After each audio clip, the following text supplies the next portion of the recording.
Alright guys, Jason here. Third game of the NLCS. Cardinals are up 3-1. It is pouring its ass off now, and we have the grounds crew coming on. It is the top of the 8th, and Cardinals are winning 3-1. But it's supposed to stick around till tomorrow, like 2-3 o'clock in the afternoon.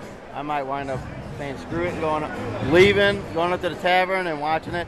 It is pouring its butt off, but as you can see here, I'm going to show you. We, Hot Mom and I, are right underneath the ledge.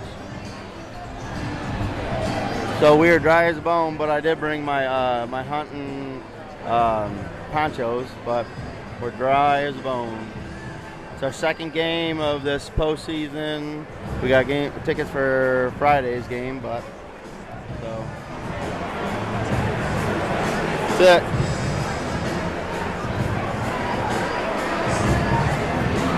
So I guess we'll name this rain delay.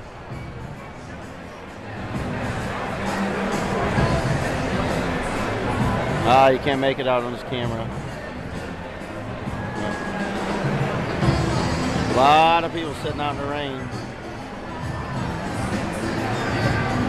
All right, see you guys.